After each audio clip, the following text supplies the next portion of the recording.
कई सेशन से अपन ये बात कह रहे हैं कि कॉन्स्टिट्यूशन ने सेंटर में भी और स्टेट्स में भी पार्लियामेंट्री फॉर्म ऑफ गवर्नमेंट को स्टैब्लिश किया, और पार्लियामेंट्री फॉर्म ऑफ गवर्नमेंट है इसलिए स्टेट्स में council of minister headed by chief minister real executive होते हैं। एक्चुअल पावर किसके पास में? Council of minister headed by the chief minister. Governor जो है वो नॉमिनल एग्जीक्यूटिव होते हैं स्टेट गवर्नमेंट्स में। बेसिकली गवर्नर काम करते हैं on the aid and advice of council of minister headed by the chief minister. और इस पार्लियामेंट्री फॉर्म ऑफ गवर्नमेंट का एग्जैक्ट प्रिंसिपल क्या है वो कॉन्स्टिट्यूशन में बहुत क्लियरली डिफाइंड नहीं है, बहुत क्लियरली डिटेल में डिफाइंड नहीं है। लेकिन हाँ, कॉन्स्टिट्यूशन के आर्टिकल 163 और आर्टिकल 164 में ब्रॉडली जनरल तरीके से बताया हुआ है कि स्टेट की गवर्नमेंट्स कैसे फंक्शन करेंगी।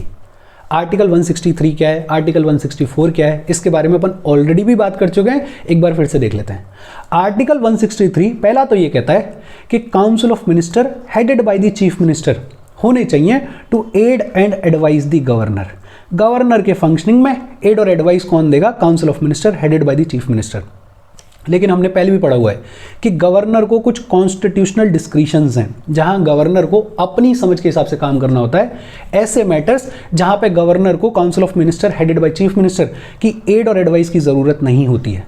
आर्टिकल 163 में आगे वो भी लिख दिया गया, except in so far as governor is required to exercise his functions in his discretion, कि जिन मैटर्स पे कॉन्स्टिट्यूशनल डिस्क्रिशन है, जिन मैटर्स पे कॉन्स्टिट्यूशन खुद बोल रहा है कि गवर्नर को अपनी समझ से काम करना है, एड और एडवाइस की जरूरत नहीं है, उनको छोड़ दिया जाए। बाकी सभी कामकाज में गवर्नर को एड और एडवाइस कौन देगा? Council of minister headed by the chief minister.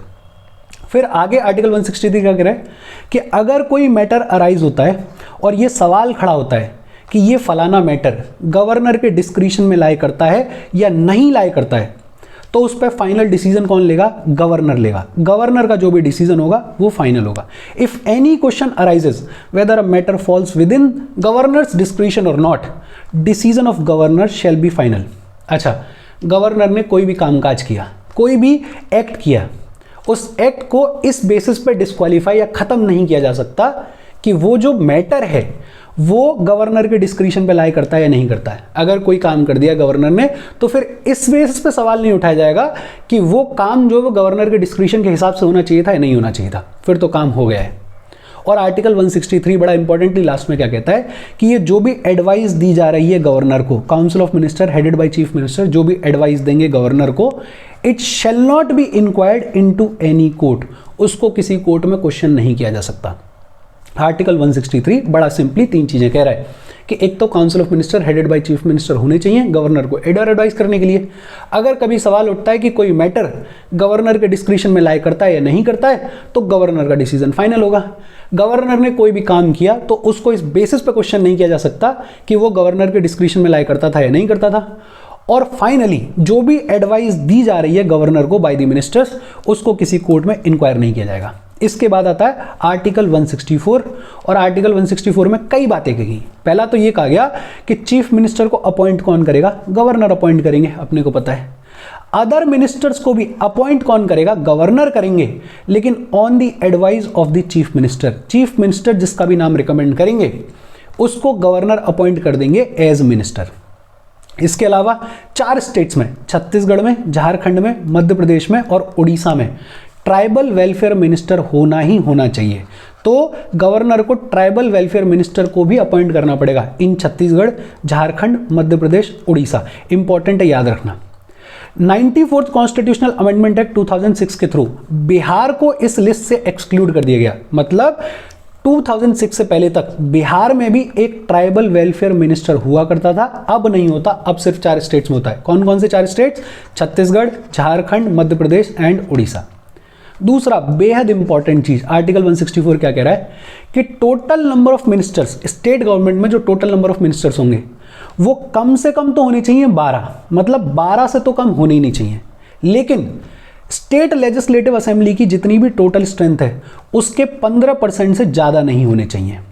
और ये कहा गया 91st कॉन्स्टिट्यूशनल अमेंडमेंट एक्ट 2003 के तहत। बेसिकली ये कहा जा रहा है कि किसी भी स्टेट में कम से कम मिनिस्टर होने चाहिए 12, और ज़्यादा से ज़्यादा जितनी भी उस स्टेट लेजिस्लेटिव असेंबली की टोटल स्ट्रेंथ है उस टोटल स्ट्रेंथ का 15% निकाल लो, और जो भी नंबर आएगा उससे ज़्यादा नहीं होने चाहिए और 12 से कम नहीं होनी चाहिए।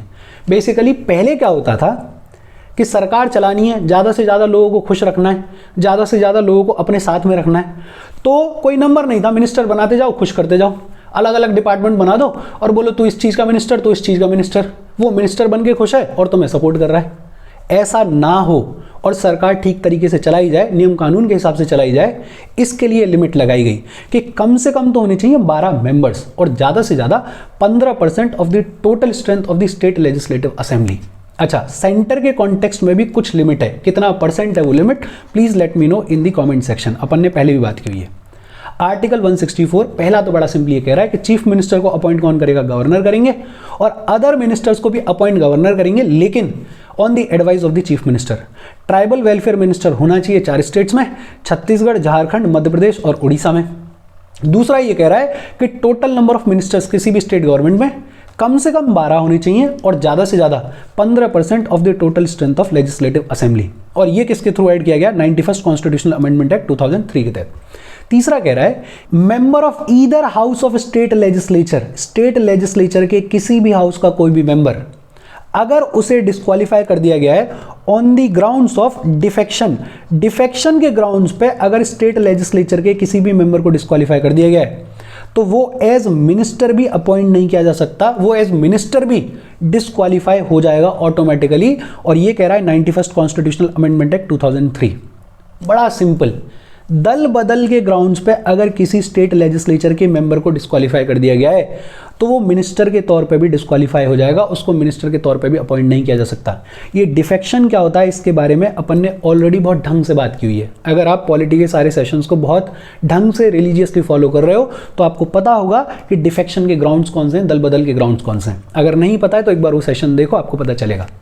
आर्टिकल 164 और भी बहुत सारी चीजें कह रहा है। क्या, ये जितने भी मिनिस्टर्स हैं they hold office during the pleasure of the governor, ये अपने को पता ही है। सबसे important, council of ministers shall be collectively responsible to the state legislative assembly. और ये है पार्लियामेंट्री फॉर्म ऑफ गवर्नमेंट का बेस कि ये जो काउंसिल ऑफ मिनिस्टर्स हैं ये अल्टीमेटली जवाबदेह हैं, they are collectively responsible to the state legislative assembly. और जब तक स्टेट लेजिस्लेटिव असेंबली में इनको मेजॉरिटी सपोर्ट है तब तक काउंसिल ऑफ मिनिस्टर बने रहेंगे। जिस समय स्टेट लेजिस्लेटिव असेंबली में मेजॉरिटी सपोर्ट खत्म हुआ, काउंसिल ऑफ मिनिस्टर कोलैप्स हो जाएगा। अच्छा, ये जितने भी मिनिस्टर्स हैं इनको ओथ दिलाने का काम किसका, गवर्नर का। गवर्नर इनको ओथ दिलाते हैं। और ये भी अपने को पता है कि कोई भी ऐसा मिनिस्टर जो कि स्टेट लेजिस्लेचर के किसी भी हाउस का मेंबर नहीं है for any period of 6 consecutive months, लगातार 6 महीने तक अगर स्टेट लेजिस्लेचर का मेंबर नहीं है तो वो मिनिस्टर भी नहीं रह सकता है। और जो भी सैलरी, जो भी अलाउंसेस मिलते हैं मिनिस्टर्स को, उनको डिटरमाइन किया जाता है बाय द स्टेट लेजिस्लेचर। बड़ा सिंपली आर्टिकल 164। 2 पॉइंट तो अपन ने रिवाइज कर लिए। तीसरा क्या कह रहा है कि कोई भी ऐसा मेंबर जो कि डिफेक्शन के ग्राउंड्स पे डिस्क्वालीफाई कर दिया गया है वो मिनिस्टर के तौर पे भी अपॉइंट नहीं किया जाएगा, डिस्क्वालीफाई हो जाएगा। 91st कॉन्स्टिट्यूशनल अमेंडमेंट एक्ट 2003 के थ्रू इसको ऐड किया गया। इसके अलावा ministers hold office during the pleasure of governor. सबसे इंपॉर्टेंट, ये जो काउंसिल ऑफ मिनिस्टर्स हैं ये कलेक्टिवली रिस्पॉन्सिबल है to the state legislative assembly. Oath कौन दिलाता है इनको, गवर्नर दिलाते हैं। कोई भी ऐसा मिनिस्टर जो स्टेट लेजिस्लेचर का मेंबर नहीं है 6 महीने तक लगातार, तो वो मिनिस्टर भी नहीं रह सकता। और जो भी सैलरी, जो भी अलाउंसेस मिलते हैं मिनिस्टर्स को, इनको डिटरमाइन कौन करता है, स्टेट लेजिस्लेचर डिटरमाइन करती है। इसके बाद आर्टिकल 166, और आर्टिकल 166 बड़ा सिंपली ये कहता है कि स्टेट गवर्नमेंट के जितने भी एग्जीक्यूटिव एक्शंस हैं वो एग्जीक्यूटिव एक्शंस लिए जाने चाहिए गवर्नर के नाम में। All executive action of government of state shall be expressed to be taken in the name of the governor. इसके अलावा आर्टिकल 166 क्या कहता है, orders and other instruments made and executed in the name of governor shall be authenticated in such manner as may be specified in rules to be made by the governor. जो भी orders हैं जो कि governor के नाम में execute किए जा रहे हैं उनको ऑथेंटिकेट किया जाना चाहिए according to the rules specified, according to the rules made by the governor. और फाइनली आर्टिकल 166 क्या कह रहा है, governor shall make rules for more convenient transaction of the business of government of state. State government ठीक तरीके से चले उसके लिए रूल्स एंड रेगुलेशंस बनाने का भी काम किसका, गवर्नर का। आर्टिकल 166 के बारे में अपन ऑलरेडी कई बार पढ़ चुके हैं। इसके बाद बात आती है आर्टिकल 167 की। ये भी अपन ने कई बार पढ़ा हुआ है। चीफ मिनिस्टर की कुछ जिम्मेदारियां हैं, ड्यूटीज हैं। काउंसिल ऑफ मिनिस्टर और गवर्नर के बीच में जो प्रिंसिपल कम्युनिकेशन का चैनल है वो कौन है, चीफ मिनिस्टर। और क्या कहता है आर्टिकल 167 कि काउंसिल ऑफ मिनिस्टर्स जो भी डिसीजन ले रहे हैं relating to administration, relating to legislation, administration और लेजिस्लेशन से रिलेटेड काउंसिल ऑफ मिनिस्टर्स जो भी डिसीजन ले रहे हैं, उन डिसीजंस को गवर्नर तक कम्युनिकेट करने का काम किसका? चीफ मिनिस्टर का। गवर्नर को अगर एडमिनिस्ट्रेशन से रिलेटेड और लेजिस्लेशन से रिलेटेड कोई भी जानकारी चाहिए, कोई भी इंफॉर्मेशन चाहिए, तो गवर्नर को वो इंफॉर्मेशन कौन दिलाएगा? चीफ मिनिस्टर दिलाएंगे। और अगर कोई डिसीजन किसी मिनिस्टर ने ले लिया है किसी भी मैटर पे और गवर्नर को ऐसा लगता है कि उस मैटर को एडिक्वेटली डिस्कस नहीं किया गया by the council of ministers और गवर्नर चाहते हैं कि उस मैटर को डिस्कस किया जाए बाय द काउंसिल, तो गवर्नर बोलेंगे चीफ मिनिस्टर को कि भाई साहब इस मैटर को भेजो अपनी काउंसिल के कंसिडरेशन के लिए, जिस पे आपके किसी मिनिस्टर ने अकेले अकेले डिसीजन ले लिया है। तो प्रिंसिपल कम्युनिकेशन का चैनल काउंसिल ऑफ मिनिस्टर्स और गवर्नर के बीच में कौन है? चीफ मिनिस्टर है। और ये सारी ड्यूटीज बताई हुई हैं आर्टिकल 167 में। और फिर आर्टिकल 177, हर एक मिनिस्टर, स्टेट गवर्नमेंट में जो भी मिनिस्टर है, उनको राइट टू स्पीक है and they have the right to take part in the proceedings of the assembly. मतलब कोई भी मिनिस्टर स्टेट लेजिस्लेटिव असेंबली और जिन स्टेट में स्टेट लेजिस्लेटिव काउंसिल है, उन दोनों में से किसी की भी मीटिंग्स में पार्टिसिपेट कर सकते हैं। उन दोनों में उनको राइट टू स्पीक होता है। और स्टेट गवर्नमेंट की कोई भी कमिटी जिसमें उनको मेंबर बनाया गया, उस कमेटी में भी ऐसे कोई भी स्टेट लेजिस्लेचर के मिनिस्टर्स पार्टिसिपेट कर सकते हैं, टेक पार्ट कर सकते हैं, लेकिन वोट नहीं डाल सकते हैं। वोट सिर्फ वहां डालेंगे जिस हाउस के वो मेंबर हैं। अगर लेजिस्लेटिव काउंसिल है भी तो अगर लेजिस्लेटिव काउंसिल के मेंबर हैं तो लेजिस्लेटिव काउंसिल में ही वोट डालेंगे। लेजिस्लेटिव असेंबली है सिर्फ तो लेजिस्लेटिव असेंबली में ही वोट डालेंगे। जिसके मेंबर नहीं है वहां वोट नहीं डालेंगे। लेकिन मीटिंग्स अगर हो रही हैं तो उनमें राइट टू स्पीक है, उन मीटिंग्स को अटेंड करने का राइट है हर एक मिनिस्टर के पास में। और ये कह रहा है आर्टिकल 177।